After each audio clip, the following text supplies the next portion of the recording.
Akka bultan dhaggeeffattootaaf filootota TV mo'a nagaan Waaqayyoo isiniif haa ta'u. Ganama kana sagalee Waaqayyoo qabadhee fuula keessan kana jiru luba Qannoo Galaanii jedhama. Waaqayyoo gooftaan keenya nagaan nu jiraachisee ganama kana immoo nuu kenneera. Guyyaa kana immoo isaa wajjin dubbachaa isa faana deemaa akka oollu Waaqayyoo nu haa gargaaru. Darbee raajii soo dubbatan qeesis yoo ta'an paasteris yoo ta'an yookiis tajaajila akkamiillee yoo ta'an jireenya namaa keessatti guungummiin hin jiraata. Mee sagalee Waaqayyoon dubbisa waa'ee kanaa ilaalchisee Ermiyaas 20:7 kaase.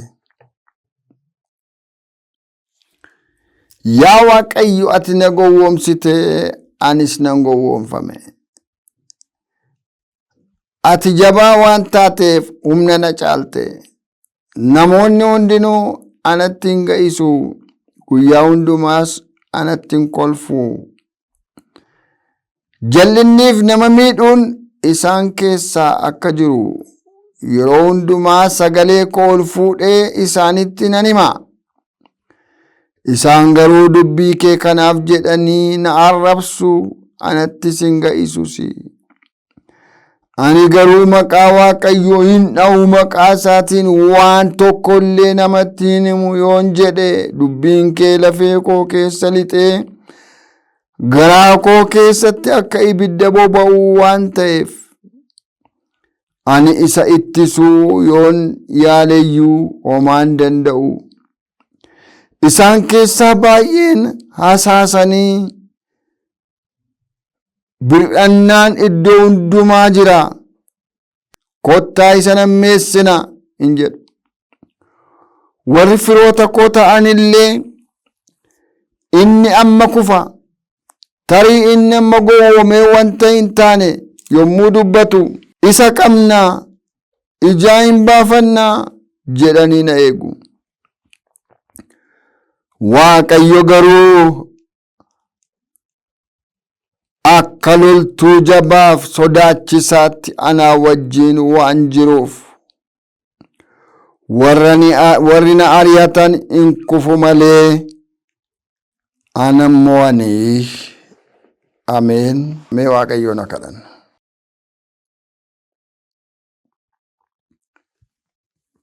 Lola ijoollee kee kan loltu, lolli kun kan keessan miti kan Waaqayyooti jettee faarfattoota san dura dhaabattee ni dubbatte gooftaa maccaa. Loltees mootee bittimsitee aangoo diinaas hurreessitee busheessitee bittimsitee agarsiifteetta. Waaqayyoo gooftaa maccaa galata kee. Amma ganama kanas dubbii jireenyaan nutti mul'adhu, nutti dubbadhu, nu eebbisi. Ganama kana sagalee jireenya nuu ta'u nu ergi maqaa Yesus Kiristoos gooftaatiin. Ameen. Yeroon kun yeroon Ermiyaasitti hin tolledha. Ermiyaas raajii nama guddaa, nama mootota hin sodaanne, nama du'a hin sodaanne, nama hidhaa hin sodaanne, nama gidiraa hin sodaanne, nama dubbii Waaqayyoo dubbachuudhaaf ija hin sukkummanne goota jabaa tokkodha. Garuu iddoo tokko ga'ee hin gameefi ijoolleen keenya obsi namaa daangaa qabaa, yoomiyyuu daangaa isaarraan darbuu kan jedhu tokko faarfatu. Akkasumatti fakkaata. Daangaa isaatu dhume fakkaata, hin guungume. Akkuma ati guungumtu, akkuma ati guungumtu guungume raajii nama guddaa. Yaa Waaqayyo ati na gowwoomsite, yaa Waaqayyo anis nan gowwoomfame. Ati jabaa waan taateef humna na caalte. Na gowwoomsite ani nan gowwoomfame. Ati immoo jabaa waan taateef humna na caaltee hojii kanatti, mul'ata kanatti, waamicha kanatti na gashite. Si harkaa ba'uun dadhabe. Kanatti humna na caaltee na gashite jedhe. Hojii Waaqayyoo akka hakiimiidha, akka maandisiidha, akka injineeraa, akka moyaa garaa garaa kana waan namni filateetti galu miti. Waamicha nama waa'ee Waaqayyoof aarsaa kaffaleen jiraadha jedhutu itti gala. Namooti baay'een kan jireenyi isaanii jalaa manca'uuf, karaarraa baduuf isa kana dagataniiti. Akkuma isa biyya lafaatti jedhanii yommuu itti fufan jireenyi karaarraa badaa, jireenya wajjin gamaa gamana oolu. Waaqayyo waan akkasiin waa baraaruun waa oolchus. Hojiin wangeelaa, hojii waa'ee Waaqayyoo tajaajiluu aarsaa nama gaafata. Namoonni hundinuu anatti ga'isu, guyyaa hundumaas anatti kolfu.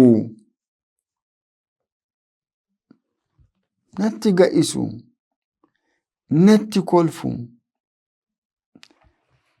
Eenyuu gadi miti, namumadha. Garuu itti ga'isu, itti kolfu. Ba'aa kan biraa waan baatu hin qabu. Ba'aa Waaqayyoo baata, ergaa Waaqayyoo baata. Garuu sababii kanaaf hin arrabsu, itti kolfu. Jal'inni nama miidhu isaan keessa akka jiru yeroo hundumaa sagalee koo ol fudheen isaanitti hima. Isaan garuu dubbii kee kanaaf jedhanii na arrabsu, anatti hin ga'isu. Na arrabsu, natti ga'isu. Sababii dubbii keen kan kolfaa ta'e, sababiin dubbii kee baadhuuf, sababiin ergaa keef jiraadhuuf, sababii waamicha keef jiraadhuuf na arrabsu jarri kun, natti ga'isu jarri kun jedheetu simootaa himata. Waaqayyos beeka kanatu beekuutti waame, karaa kana beeka ture gaafa Ermiyaasii waame Waaqayyo. Ermiyaasiif dafee galuu dide malee dafee nuun galu waamamne irraa garuu dafee nuun galu iccitiin yookiis dhoksaan itti waamamne.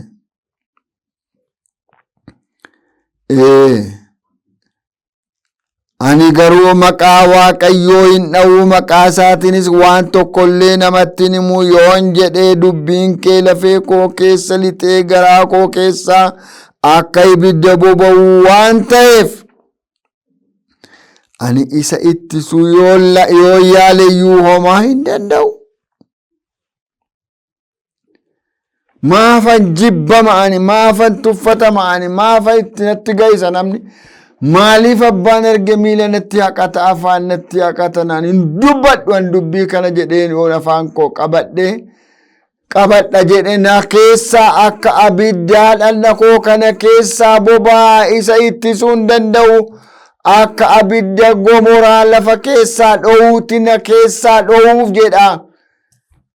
Isa gab jechuu hin danda'u jedhe. Maaloo isa nu guutee dubbatamu sana nuuf haa kennu. Nama baay'een na guutee dhangala'uudhaaf jedha, garuu waan inni dubbatu miizanan kaasu, madaalliin kaasu. Duwwaadhuma guuta, qilleensumatu guuta nama tokko tokko. Inni kun garuu lafee isaa keessa guutee, maqinee isaa keessa guutee isa nyaata. Ittisuu hin danda'u na keessaa utaalee ba'ee si ajjeesu jedhee naanilu, siidhu si miidhu jedhee naanilu ba'eetu dubbata, isaan na keessaa ba'ee dubbata. Humna na caalte, nan gowwoome. jedheetu waa'ee Waaqayyoo dubbata. Isaan keessaa baay'een hasaasanii birdhannaan iddoo hundumaa jira, isa hammeessaa, kottaa isa hammeessinaa hin jedhu. Warri firoota koo ta'an illee inni amma kufa, tarii inni gowwoomee wanta hin taane yommuu dubbatu isa qabannee ijaa hin baafanna jedhanii na eegu. Warri firootaallee, warri hiriyaallee, warri natti aanu jedhamanillee, warri kan koo jedhamanillee hin kufa amma. Ammeessa achiin kasasa, asiin kasasa, asiin maqaa balleessaa, asiin maqaa balleessaa. Amma joonja'ee, amma bitintiree, amma waan godhu wallaalee, amma kufaa. Duula hamma kana ga'u akka jiru baay'een keenya nuun galu. Duula guddaa keessa dhaabannee Yesuus gooftaadha jenna. Yesuus gooftaan immoo dhugumaan gooftummaa isaa mul'isa. Haaleluyyaa. Amma kuffifnaa. Wangeelaawittii kan amma kuffifnaa. Paasterittii kan amma kuffifnaa. Mana Waaqayyoo kee dhaabatanii, gubaa'ee Waaqayyoo fuuldura dhaabatanii mari'atu kuffisu, balleessu. Waaqayyo garuu akka loltuu jabaa sodaachisaatti anaa wajjin waan jiruuf warri na ari'atan hin kufu malee ana immoo ani jedhemamu. Haaleluyyaa. Hafuurri Waaqayyoon dhufeef. Warri na ari'atan hin kufu malee anaan immoo ani. Warra ni ari'atan hin kufu. Dhageesseettaa nama nana. Warri namoota Waaqayyoo ari'atan hin kufu. Utuu namoota ari'atuu waraqaa hayyamaa fudhatee bambalaa bakkee keessa fiigu biyyoo siphate Phaawulos. Saa'ol jedhama yommuu sana. Biyyoo siphatee Saa'olummaan isaa irraa sokke. Achi gangalatee du'ee lubbuu isaa abbaa isaa baaree lafa owwaara keessaa ka'ee eenyuudhati gooftaa koodha arganaa. Haaleluyyaa. Lafaan dha'ee hargansiisan eencichi. Achi dhaqee la magaalaa dhaqee waan ati gootu sittaa himanii jedheni. Haaleluyyaa. Hin kufu malee namoonni warri si gamsisan hin kufu malee simmooni. Ameen jedhimee ganama kana. Wanti isaan yaadan isaaniif ta'uu waan dideef hin yeella'u. Salphinni isaanii raawwatee hin irraanfatamu. Yaa Waaqayyo gooftaa maccaa, ati isa qajeelaa qortee in ilaaltaa. Gola garaa namaa keessa sin argitaa. Ani rakkina koo sitti madheera'oo. Isaan irratti ijaa baasii na argisiisi. Haaleluyyaa. Waaqayyo warra gadadamoo harka warra hamootaa keessaa waan baaseef isa faarfadhaa, isa jajadhaas. Warra gadadamoo harka warra hamootaa harkaa waan baaseef itti fufa. Waan dinqisiisaa waan dubbatu dubbisaa itti fufaati. Lakkoobsa 14 kaaftanii itti fuftanii yoo dubbistan dinqii harka Waaqayyoo agartu. Dinqii sagalee Waaqayyoo agartu. Kanaaf Waaqayyo namicha abdii kutatee guungumaa deemu kanaa wajjin jira. Aggaar akka jette gaaf tokko Elrooy anna arguun argee jette. Garaan ishee gubataadha. Namni argu tokko jira ittiin beektu. Annaa oowwannaa dhimmu waan ankee jiru namni hubatee naa gaddu tokko jira itti yaaddeen beektu. Elrooy kan na arguun argee jette. Inni nama argu si argaa. Waraanati keessa jirtu kana. Duulaati keessa jirtu kana. Dhiphinaati keessa jirtu kana. Dunnaaf dheekkamsa dallansooti keessa jirtu kana. inni argu si arga ganama kana. Haaleluyyaa. Warri si aratan hin kufu malee simmo'ani haa kadhannu.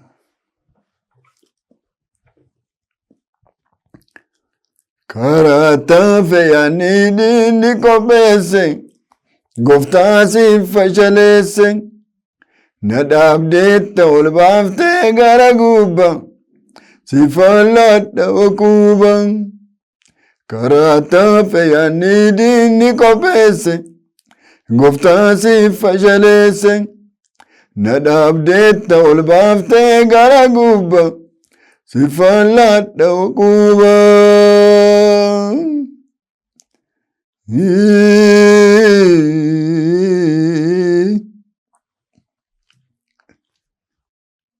Yoo maqaa kootiif jedhanii isin ari'atanii waan hamaa yoo isin irratti dubbatanii waan isin hin yaadin waan ga'ee waan baay'ee yoo isin irratti dubbatanii gatiin keessan Waaqa irratti jabaadhaa hin sodaatinaa jette Yesuus. Gooftaa garbicha kee kanaa yaa Waaqayyo lafa onaa keetti nama isa jajjabeessuu hin qabne kana bira dhaabattee warra isa ari'atan kuffistee isa mo'ichaan geggeessitee har'as immoo biyya lafaa kana keetti karaa garaa garaa warra rakkannu karaa dhokataadhaan mul'ataadhaan warra rakkannu hin agarta. Warra nu rakkisan hin jilgeenfachiifta malee warra nu adamsan warra nu jibban warra nu gaadan warra nu ari'atan hin jilbeenfachiifta malee isaan hin kufu malee fiixaan isaan hin ba'u. Galanni siif haa ta'u. Ammas yaa Abrahaaman sii gaachana jetteetta. Yaa gaachana warra waamte, yaa gaachana warra fo'atte nu wajjin ta'i, nu gargaari. Akka goota jabaasaaf gara jabeessaa isaatti nu wajjin ta'i. Diinota nuyi loluu dadhabnee mo'uu dadhabnee harka laachuuf jedhaa jirru irratti itti duuli. Itti ba'i. Na dabarsi jedhimee si dura fiigne irra yoo ta'e. Jarjarree kaanii irra yoo ta'e na dabarsi jedhimee darbimee si dabarsina. Gaafati dabartu jijjigaafuma. Hin caccaban burkutaa hin harcaafuma. Nu dura darbi. Si Waaqayyoon ilaaluu akka dandeenyu ija keenya bane. Biyya nagaa nu oolchi Gooftaa. Maqaa Yesuus Kiristoosiin. Ameen. Garaa keessan gara Waaqayyootti ol fudhaa eebba fudhadhaa. Waaqayyo isin haa eebbisu isin haa eegu. Waaqayyo fuula isaa isiniif haa ibsu isinitti haa araaramu. Waaqayyo fuula isaa gara keessanitti haa deebisu nagaa isaas guutummaatti isiniif haa kennu. Maqaa Waaqayyo Abbaatti kan Ilmaatti kan Hafuura Qulqulluutti Waaqayyoon keenya tokko. Ameen. As istuudiyoo kana keessa na waliin kan jiru ogeessa kaameeraa Duulaa Taayyee Waaqayyo isaa eebbisu jechaa yommuun xumuru. Warri si aratan hin kufu malee si mo'ani sodaatin guyyaa gaarii.